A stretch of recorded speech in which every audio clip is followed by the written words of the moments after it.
تمام کلاسوں کی تعلیمی ویڈیوز حاصل کرنے کے لیے ہمارا چینل سبسکرائب کر دیں اور ساتھ گھنٹی کو بھی دبا دیں تاکہ ہماری ہر آنے والی ویڈیو آپ کو نوٹیفیکیشن میں مل جائے۔ اعوذ باللہ من الشیطان الرجیم، بسم اللہ الرحمن الرحیم۔ ڈیئر اسٹوڈنٹس، بہن بھائیو، السلام علیکم۔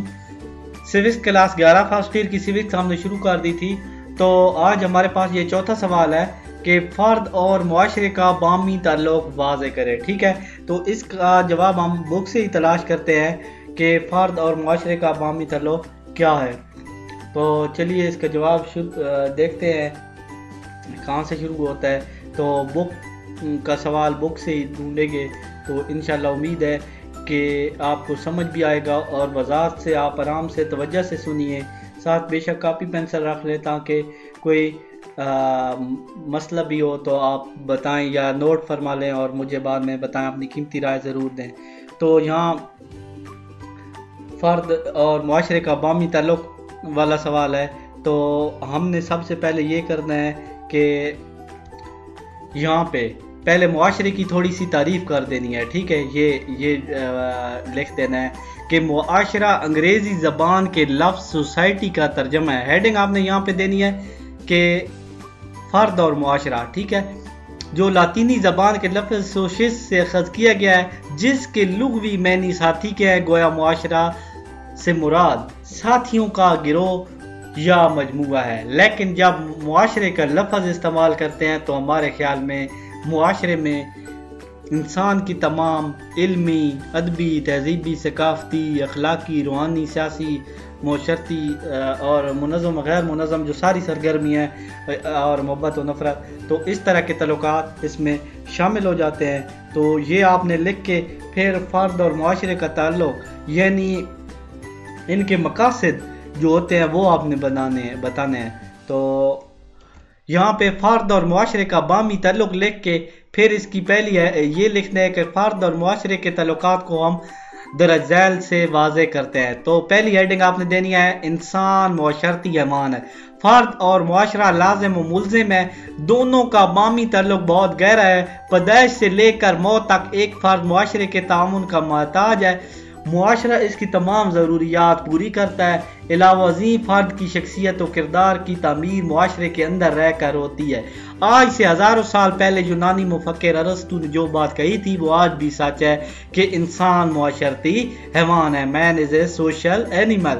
اگر کوئی فرد معاشرے سے تعلق کر بھی لے تو پھر بھی کسی نہ کسی مرحلے پر اس کو معاشرے کی ضرورت پڑ جاتی ہے۔ ٹھیک ہے، نیکسٹ ہے بقائے نسل اور انسانی پرورش۔ انسان جب پیدا ہوتا ہے تو بالکل بے بس و لاچار ہوتا ہے، وہ ایک گھونٹ پانی بھی خود نہیں پی سکتا۔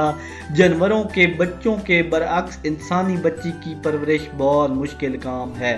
اگر معاشرہ نہ ہو تو بچہ پیدائش کے کچھ دیر بعد مر جائے اور آہستہ آہستہ انسانی نسل ختم ہو جائے۔ بقائے نسل انسانی اور بچی کی پرورش معاشرے میں ہی رہ کر ممکن ہے۔ ٹھیک ہے، یعنی انسان کی نسل جو ہے معاشرے میں ہی رہ کے ممکن ہے۔ ٹھیک ہے، نیکسٹ قوت گویائی یعنی بولنے کی قوت، زبان۔ انسان حیوان ناطق ہے۔ اللہ تعالیٰ نے انسان کو بے شمار صلاحیتیں عطا کی ہیں، یہ صلاحیتیں معاشرے کی بدولت نشو و نما پاتی ہیں۔ اگر فرد معاشرے میں نہ رہے تو ان صلاحیتوں کا نشو و نما پانا ناممکن ہے۔ مثلا قوت گویائی اس وقت حاصل ہو سکتی ہے جب انسان معاشرے کے اندر رہے۔ اگر انسان سے دور یعنی انسانوں سے دور رہے گا اور اس کو جنگل میں چھوڑ دیا جائے تو وہ بولنا نہ سیکھ سکے گا۔ ٹھیک ہے، تعلیم و تربیت۔ بچے کی تعلیم و تربیت معاشرے کی بدولت ہوتی ہے۔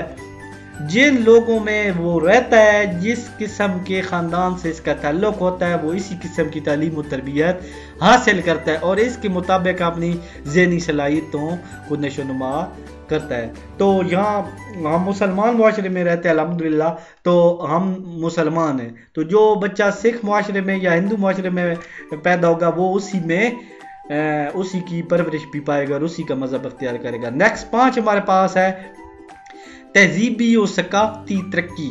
تہذیب اور ثقافت کی ترقی بھی معاشرے کی بدولت ہے۔ انسان کی زبان، تہذیب و تمدن، علم و فلسفہ اور سائنس سب کی ترقی معاشرے کی بدولت ممکن ہوتی ہے۔ انسانوں نے کافی حد تک قدرتی آفات پر قابو پا لیا ہے، مظاہر قدرت کو مسخر کر لیا، نئی آرام دہ اور ایجادات کی ہے، یہ سب معاشرے کی بدولت ہیں۔ ورثے کی منتقلی، چھٹی ہیڈنگ، معاشرہ ہر نسل کی ترقی کے تجربات کو اگلی نسل تک منتقل کر دیتا ہے۔ صدیوں سے انسان ورثہ یعنی انسانی جو ورثہ ہے معاشرے کی بدولت اگلی نسلوں تک منتقل ہوتا ہے۔ اگر معاشرہ نہ ہوتا تو علوم و فنون کی ترقی اگلی نسلوں تک نہ ہوتی، سب کچھ خاک میں مل جاتا۔ یعنی پہلے نبی پاک آئے تھے، انہوں نے اسلام آگے پھیلایا، پھر ان سے لوگوں نے آگے، پھر ان سے آگے، پھر ہم تک پہنچا ہے، تو ہم انشاءاللہ آنے والی نسلوں تک بھی پہنچائیں گے۔ نمبر 7، ضروریات کی تکمیل۔ فرد کی بے شمار ضروریات کی تکمیل معاشرے کی بدولت ممکن ہے۔ فرد کو روٹی، کپڑے اور مکان کی بنیادی ضروریات کے علاوہ دیگر بے شمار اشیاء کی ضرورت پڑتی ہے۔ تقسیم کار کے اصول کے بدولت معاشرے کے افراد ایک دوسرے کی ضروریات پوری کرتے رہے ہیں، ٹھیک ہے، پوری کرتے رہتے ہیں۔ تو اگر ہر معاشرہ نہ ہو تو ہر فرد کو روٹی، کپڑا اور مکان خود مہیا کرنا پڑے گا۔ یعنی معاشرہ نہ ہو تو لوگوں کو یہ سارا کام خود کرنا پڑتا ہے۔ نیکسٹ ہیڈنگ کون سی ہے جی؟ دیکھتے ہیں، 8 ہے، ٹھیک ہے، آخری ہیڈنگ ہے نمبر 8۔ تو اجتماعی ترقی یعنی اکٹھی ترقی، جو لوگ مل کے ترقی کرتے ہیں اسے اجتماعی کہتے ہیں۔ تمام افراد کی اجتماعی ترقی کسی خاص گروہ یا طبقے تک محدود نہیں ہے، بلکہ افراد کی اجتماعی ترقی معاشرے کا منشا و مدعا ہے، جو صرف اس کی بدولت ہے۔ تو یہاں پہ اس کا جواب اینڈ ہو جاتا ہے، ٹھیک ہے۔ تو امید ہے آپ کو ہماری یہ ویڈیو اچھی لگے گی۔ تو اگر آپ کو ہماری ویڈیو اچھی لگی ہے تو ہمارے چینل کو ضرور سبسکرائب کر دیں اور ساتھ گھنٹی کو بھی دبا دیں تاکہ ہماری ہر آنے والی جو ویڈیوز ہیں تو آپ کو مل جائیں۔ تو ہماری دعا ہے کہ اللہ تعالیٰ آپ سب کو کامیاب کرے۔ اسی ویڈیو کے ساتھ میں اجازت چاہتا ہوں، اللہ حافظ۔ چھوٹی موٹی تھوڑی بہت غلطیاں آتی رہتی ہیں ہر ویڈیوز میں، تو آپ ہمیں ہماری غلطیوں سے بھی ضرور مطلع فرمائیں تاکہ ہم آنے والی ویڈیوز کو بہتر کر سکیں۔ اگر آپ کو ہماری کوئی ویڈیو نہیں مل رہی اور آپ ویڈیو سرچ کرنا چاہتے ہیں تو آپ سب سے پہلے اپنے یوٹیوب میں آ جائیں۔ یوٹیوب میں آنے کے بعد یہاں پہ سرچ جو بار بنی ہوئی ہے یہاں پہ لکھنا ہے توقیر سائنس اکیڈمی، یہاں پہ لکھ کے سرچ دبائیں گے تو یہاں پہ نیچے بھی یہ سارے لیکچر آ جائیں گے، یہاں اوپر بھی آپ نے سرچ کر دینا، یہاں جائے گے اور یہاں پہ پلے لسٹ بنی ہوئی ہے، آپ ساری ویڈیو سرچ کر سکتے ہیں۔ یہاں پہ صرف